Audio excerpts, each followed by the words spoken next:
ধর্মনগরের delivery boy Prosenjit সরকারের রহস্যজনক মৃত্যু মামলায় আজ ছিল অত্যন্ত গুরুত্বপূর্ণ দিন।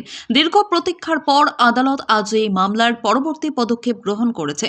5 অভিযুক্তকে আজ ভিডিও কনফারেন্সের মাধ্যমে আদালতে পেশ করা হলে বিচারক তাদের ফের জেল হেফাজতে পাঠানোর নির্দেশ দেন। গত 14 ডিসেম্বর প্রসেনজিৎ সরকারের ঝুলন্ত দেহ উদ্ধারের পর থেকেই বিচার চেয়ে উত্তাল ছিল গোটা রাজ্য। আজ 30 ডিসেম্বর উত্তর ত্রিপুরা জেলা আদালত ভিডিও কনফারেন্সের মাধ্যমে মামলার রায় ঘোষণা করে। আদালতের নির্দেশ অনুযায়ী ধৃত 5 অভিযুক্ত সুস্মিতা ভট্টাচার্য, সঙ্গীতা ভট্টাচার্য, সৌরভ ভট্টাচার্য, মেঘদীপ ভট্টাচার্য এবং পিউ ধরকে আগামী 9 জানুয়ারি পর্যন্ত জেল হেফাজতে থাকতে হবে। উল্লেখ্য, এর আগে আদালত তাদের 30 ডিসেম্বর পর্যন্ত জেল হেফাজতের নির্দেশ দিয়েছিল। আজ সেই মেয়াদ শেষ হওয়ায় ফের তাদের আদালতে পেশ করা হয় এবং বিচারক মেয়াদ বৃদ্ধির সিদ্ধান্ত নেন। পুলিশ এই মামলার তদন্তে বড় সাফল্য পেয়েছে। ঘটনার মাত্র 14 দিনের মধ্যেই আসামের করিমগঞ্জ এবং ত্রিপুরার চুরাইবাড়ি এলাকা থেকে একে একে সমস্ত আসামিকে গ্রেপ্তার করতে সক্ষম হয় পুলিশ।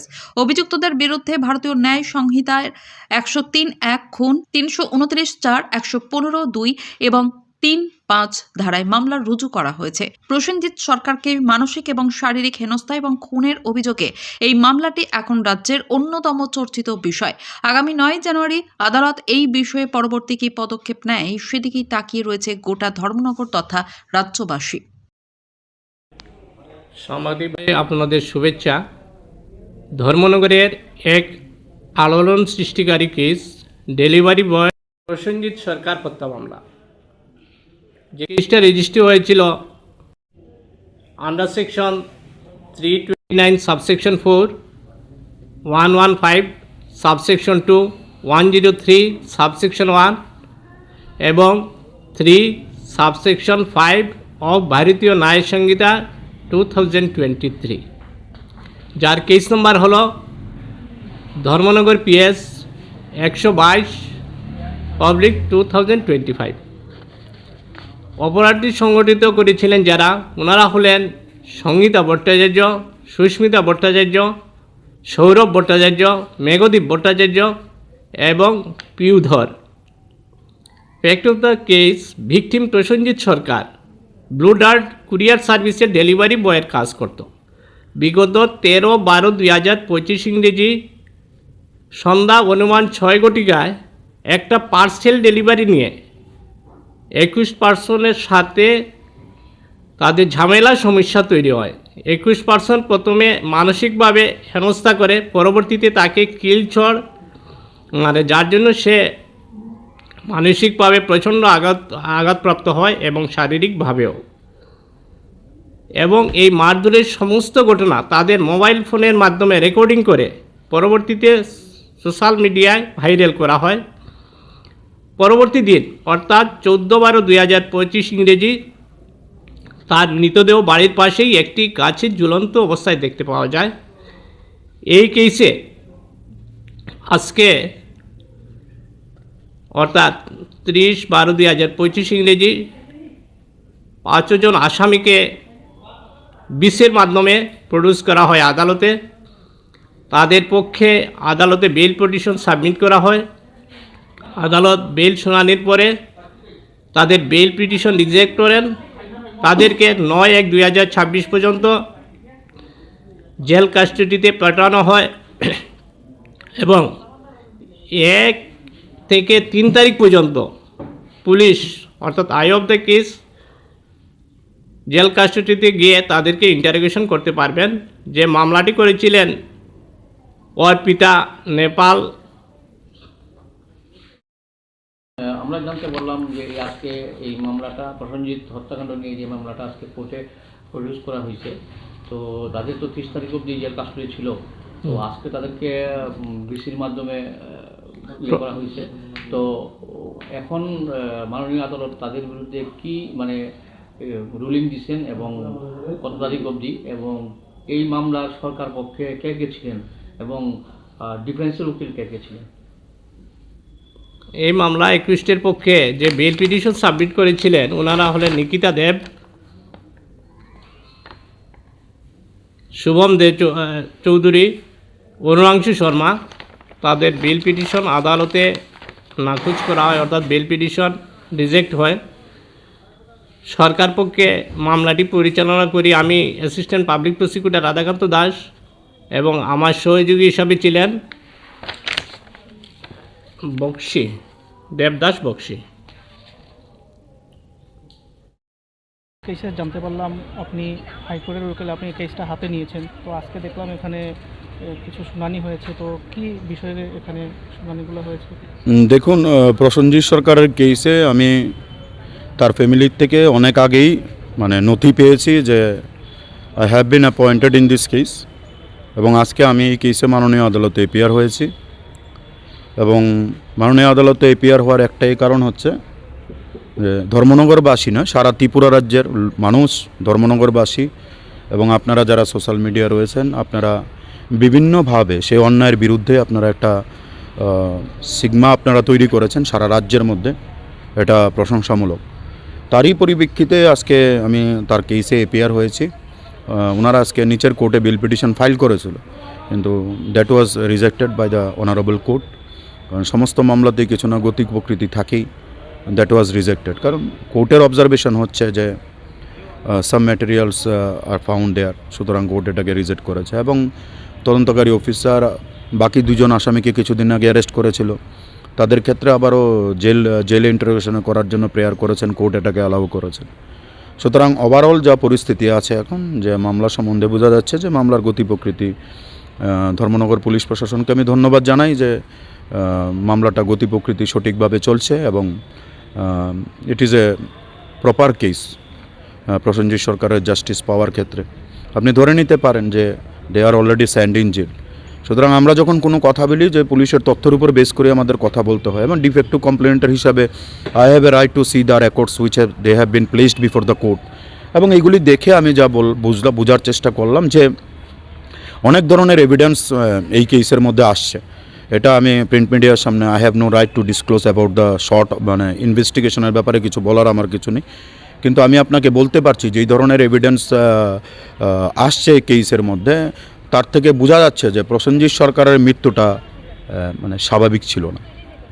প্রসেনজিৎ সরকারের মৃত্যুর পেছনে অনেক ধরনের ব্যাপার ছিল, যার কারণেই প্রসেনজিৎ সরকার ধরুন সুইসাইড করতে বাধ্য হয়েছে।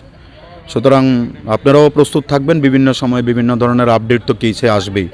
এবং সরকার পক্ষের যিনি আইনজীবী রয়েছেন উনিও ছিলেন এবং উনিও আপনাদেরকে বলেছেন। সুতরাং আগামী দিনে আমি আরেকটা জিনিসও শুনতে পেরেছি যে ওনারা উচ্চ আদালতে বিল ফাইল করেছেন, সেটাতেও আমরা অংশগ্রহণ করব।